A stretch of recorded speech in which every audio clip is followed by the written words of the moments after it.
Acerca de los dos San Juan. Aunque el verano sea considerado generalmente como una estación alegre y el invierno como una triste, por el hecho de que el primero representa en cierto modo el triunfo de la luz y el segundo el de la oscuridad, los dos solsticios correspondientes tienen sin embargo en realidad un carácter exactamente opuesto al indicado. Puede parecer que hay en ello una paradoja harto extraña, y empero es muy fácil comprender que sea así desde que se posee algún conocimiento sobre los datos tradicionales acerca del curso del ciclo anual. En efecto, lo que ha alcanzado su máximo no puede ya sino decrecer, y lo que ha llegado a su mínimo no puede, al contrario, sino comenzar a acrecentarse enseguida. Por eso el solsticio de verano señala el comienzo de la mitad descendente del año, y el solsticio de invierno, inversamente, el de su mitad ascendente. Y esto explica también, desde el punto de vista de su significación cósmica, estas palabras de San Juan Bautista, cuyo nacimiento coincide con el solsticio estival. Él, Cristo nacido en el solsticio de invierno, conviene que crezca, y yo que disminuya. Sabido es que, en la tradición hindú, la fase ascendente se pone en relación con el Devayana y la fase descendente con el Pitrayana. Por consiguiente, en el zodiaco, el signo de Cáncer correspondiente al solsticio de verano es la puerta de los hombres, que da acceso al Pitrayana, y en el signo de Capricornio correspondiente al solsticio de invierno es la puerta de los dioses, que da acceso al Devayana. En realidad el periodo alegre, es decir, benéfico y favorable, es la mitad ascendente del ciclo anual, y su periodo triste, es decir, maléfico o desfavorable, es su mitad descendente, y el mismo carácter pertenece naturalmente a la puerta solsticial que abre cada uno de los dos periodos en que se encuentra dividido el año por el sentido mismo del curso solar. Sabido es, por lo demás, que en el cristianismo las fiestas de los dos San Juan están en relación directa con los dos solsticios. Esas fiestas se sitúan en realidad un poco después de la fecha exacta de los solsticios, lo que manifiesta de modo aún más neto su carácter, ya que el descenso y el ascenso han comenzado ya efectivamente. A esto corresponde, en el simbolismo védico, el hecho de que las puertas del Pitloka y del Devaloka se consideran situadas respectivamente no exactamente al sur y al norte, sino hacia el sudoeste y el nordeste. Cosa muy notable, aunque no la hayamos visto indicada en ninguna parte, lo que acabamos de recordar está expresado, en cierta manera, por el doble sentido del nombre mismo de Juan. En efecto, la palabra hebrea Hanan tiene a la vez el sentido de benevolencia y misericordia, y el de alabanza. Es por lo menos curioso comprobar que en nuestra misma lengua palabras como gracia, gracias, tienen exactamente esa doble significación. Por consiguiente, el nombre Yehanan, o más bien Yehohanan, puede significar misericordia de Dios y también alabanza a Dios. Y es fácil advertir que el primero de estos dos sentidos parece convenir muy particularmente a San Juan Bautista y el segundo a San Juan Evangelista. Por lo demás, puede decirse que la misericordia es evidentemente descendente y la alabanza ascendente, lo que nos reconduce a su respectiva relación con las dos mitades del ciclo anual. Queremos referirnos aquí al significado etimológico del nombre de Juan en hebreo, en cuanto a la vinculación entre Juan y Jano, aunque debe entenderse que es una asimilación fónica sin ninguna relación con la etimología. No por eso es menos importante desde el punto de vista simbólico, ya que en efecto las fiestas de los dos San Juan han sustituido realmente a las de Jano en los respectivos solsticios de verano e invierno.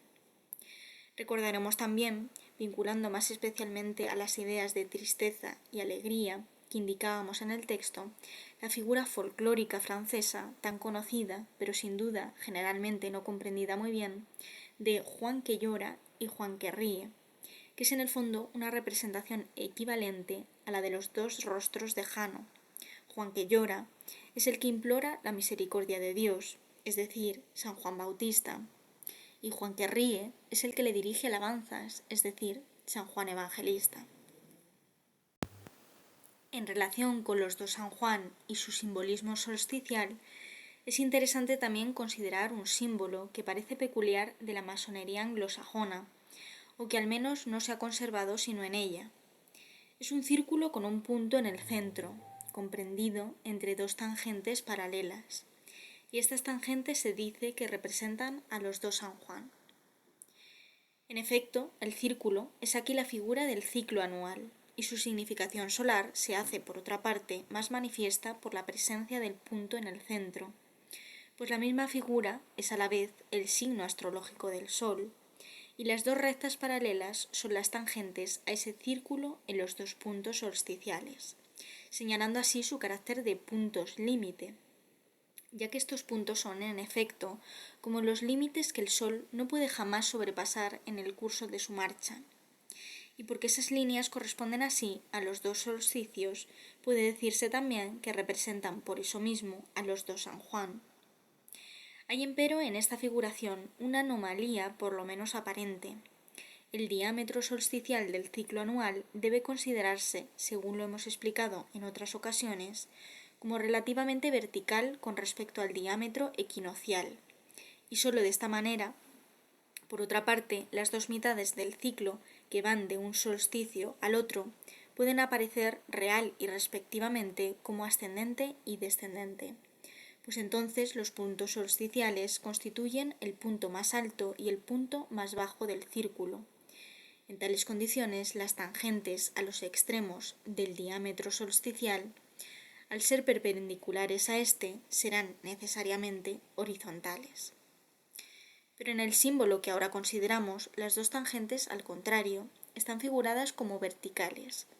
Hay pues, en este caso especial, cierta modificación aportada al simbolismo general del ciclo anual, la que por lo demás se explica de modo bastante sencillo, pues es evidente que no ha podido producirse sino por una asimilación establecida entre esas dos paralelas y las dos columnas masónicas. Estas, que naturalmente no pueden ser sino verticales, tienen por lo demás, en virtud de su situación respectiva al norte y al mediodía, y al menos desde cierto punto de vista, una relación efectiva con el simbolismo solsticial.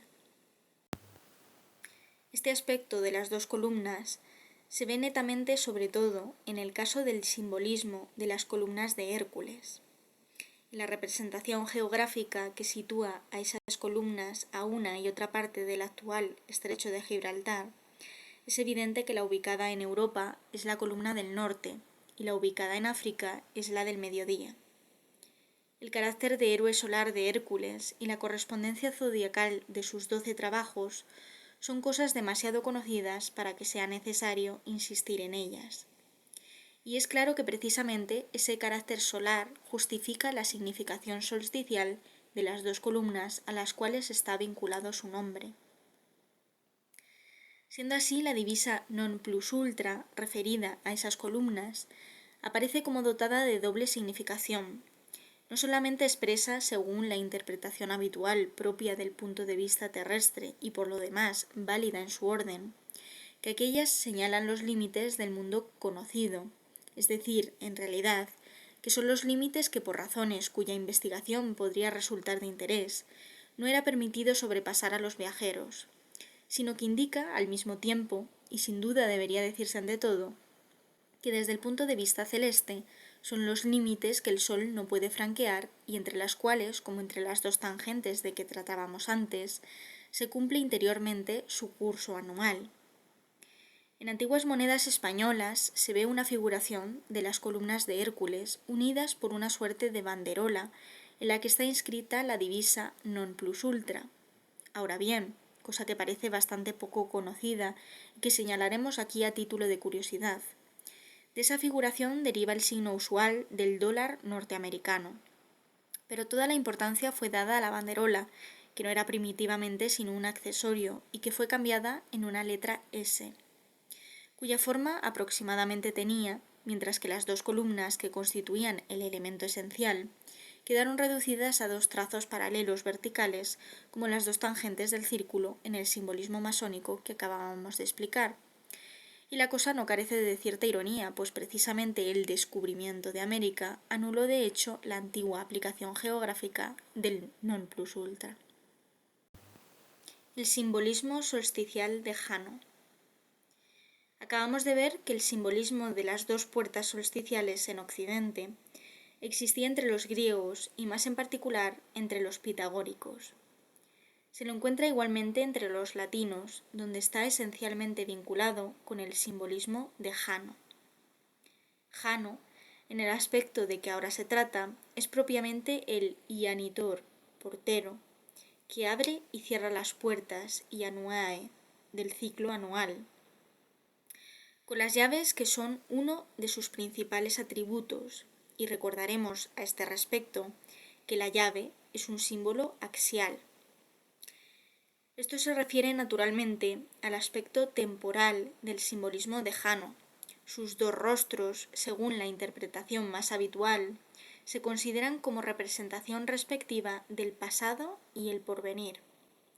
Ahora bien, tal consideración del pasado y el porvenir se encuentra también, como es evidente, para un ciclo cualquiera, por ejemplo el ciclo anual, cuando se lo encara desde una u otra de sus extremidades.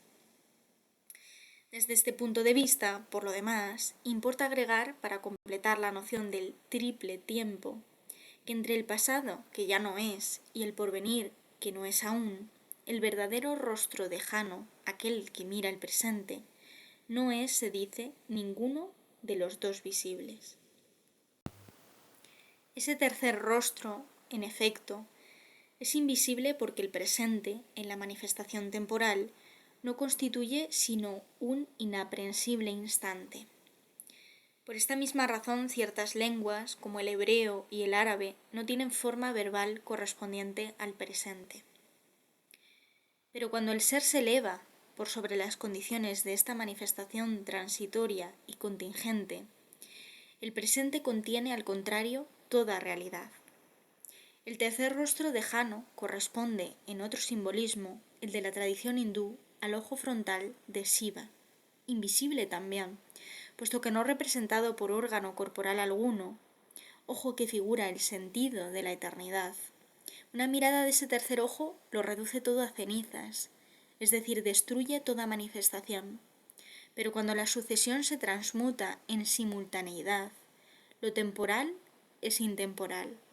Todas las cosas vuelven a encontrarse y moran en el eterno presente. De modo que la destrucción aparente no es en verdad sino una transformación. Volvamos a lo que concierne más particularmente al ciclo anual. Sus puertas, que Jano tiene por función abrir y cerrar, no son sino las puertas solsticiales a que ya nos hemos referido. No cabe duda alguna a este respecto. En efecto, Jano, Janus, ha dado su nombre al mes de enero, Januarius, que es el primero, aquel por el cual se abre el año cuando comienza, normalmente en el solsticio de invierno. Además, cosa aún más neta, la fiesta de Jano, en Roma, era celebrada en los 2 solsticios por los Collegia Fabrorum. Como las puertas solsticiales dan acceso, según lo hemos dicho, a las 2 mitades ascendente y descendente del ciclo zodiacal, que en ellas tienen sus puntos de partida respectivos Jano, a quien ya hemos visto aparecer como el señor del triple tiempo, designación que se aplica también a Shiva en la tradición hindú. Es también, por lo dicho, el señor de las 2 vías. Esas 2 vías, de derecha y de izquierda, que los pitagóricos representaban con la letra épsilon.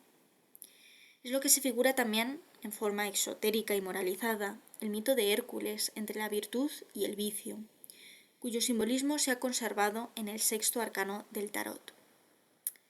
En el fondo, estas 2 vías son idénticas al Devayana y al Pitriyana, respectivamente. La palabra sánscrita yana tiene la misma raíz que el latín ire, y según Cicerón, de esta raíz deriva el mismo nombre de Jano, Janus, cuya forma está, por lo demás, singularmente próxima a la de Jana.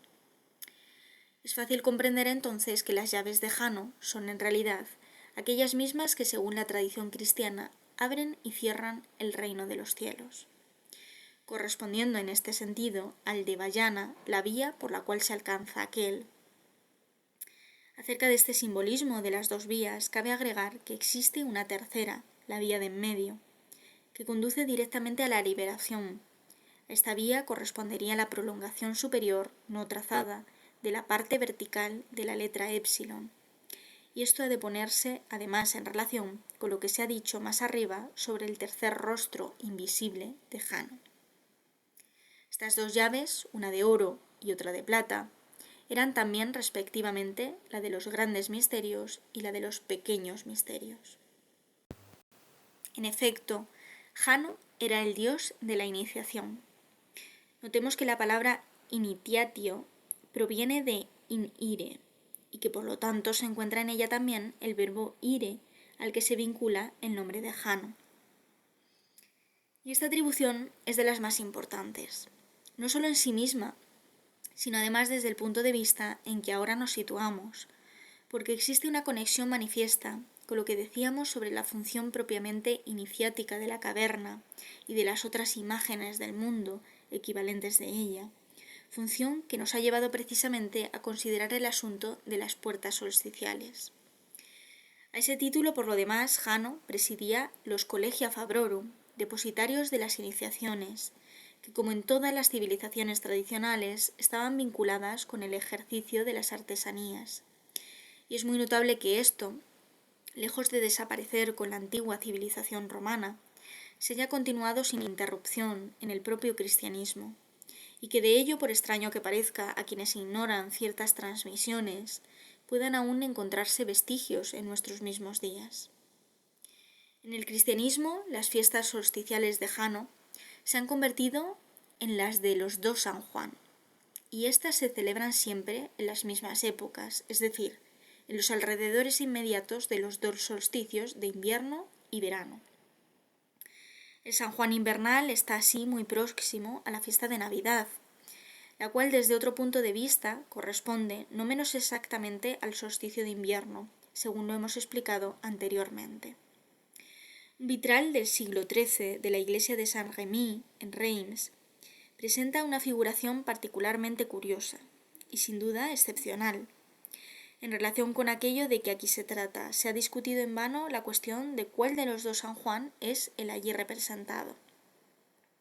La verdad es que sin que quepa ver en ello la menor confusión, se ha representado a los dos, sintetizados en la figura de un solo personaje, como lo muestran los dos girasoles colocados en sentidos opuestos sobre la cabeza de aquel, que corresponde, en este caso, a los dos solsticios y a los dos rostros de Jano. Señalaremos aquí, de paso, a título de curiosidad, que la expresión popular francesa Juan que ríe, Juan que llora, es en realidad una reminiscencia de los dos rostros opuestos de Jano. Es también muy significativo que el aspecto esotérico de la tradición cristiana haya sido considerado siempre como johanita, lo cual confiere a este hecho un sentido que sobrepasa netamente cualesquiera fueran las apariencias exteriores, el dominio simplemente religioso y exotérico. La sucesión de los antiguos Collegia Fabrorum, por lo demás, se transmitió regularmente a las corporaciones que a través de todo el medievo mantuvieron el mismo carácter iniciático, y en especial a la de los constructores. Esta pues tuvo naturalmente por patronos a los dos San Juan, de donde proviene la conocida expresión de Logia de San Juan, que se ha conservado en la masonería, pues esta no es sino la continuación por filiación directa de las organizaciones a que acabamos de referirnos. Recordaremos que la Logia de San Juan, aunque no asimilada simbólicamente a la caverna, no deja de ser como esta una figuración del cosmos. La descripción de sus dimensiones es particularmente neta a este respecto. Su longitud es de oriente a occidente, su anchura de mediodía a septentrión, su altura de la tierra al cielo y su profundidad de la superficie al centro de la tierra. Es de notar como relación notable en lo que concierne a la altura de la logia, que según la tradición islámica, el sitio donde se levanta una mezquita se considera consagrado no solamente la superficie de la tierra, sino desde ésta hasta el séptimo cielo. Por otra parte, se dice que en la logia de San Juan se elevan templos a la virtud y se cavan mazmorras para el vicio. Estas dos ideas de elevar y excavar se refieren a las dos dimensiones verticales, altura y profundidad, que se cuentan según las mitades de un mismo eje que va del cenit al nadir. Tomadas en sentido mutuamente inverso, esas dos direcciones opuestas corresponden respectivamente al sattva y el tamas, mientras que la expansión de las dos dimensiones horizontales corresponden al rajas, es decir, a las dos tendencias del ser, hacia los cielos el templo y hacia los infiernos la mazmorra. Tendencias que están aquí más bien alegorizadas que simbolizadas en sentido estricto por las nociones de virtud y vicio, exactamente como en el mito de Hércules que recordábamos antes. Los gunas son condiciones de la existencia universal a que están sometidos todos los seres manifestados. Los tres gunas son sattva, conformidad a la esencia pura del ser, sat, que se identifica con la luz inteligible o el conocimiento y se representa como una tendencia ascendente. Rajas, la impulsión expansiva, según la cual el ser se desarrolla en cierto estado y en cierto modo, en un nivel determinado de la existencia. Y tamas, la oscuridad, asimilada a la ignorancia y representada como una tendencia descendente. Aun en la forma especulativa moderna, la masonería ha conservado siempre también, como uno de los testimonios más explícitos de su origen, las fiestas solsticiales consagradas a los dos San Juan, después de haberlo estado a los dos rostros de Jano. Y así la doctrina tradicional de las dos puertas solsticiales, con sus conexiones iniciáticas, se ha mantenido viva aún por mucho que sea generalmente incomprendida hasta en el mundo occidental actual. En el simbolismo masónico, dos tangentes paralelas a un círculo se consideran, entre otras significaciones diversas, como representación de los dos San Juan, si se ve al círculo como una figura del ciclo anual. Los puntos de contacto de las dos tangentes diametralmente opuestos entre sí corresponden entonces a los dos puntos solsticiales.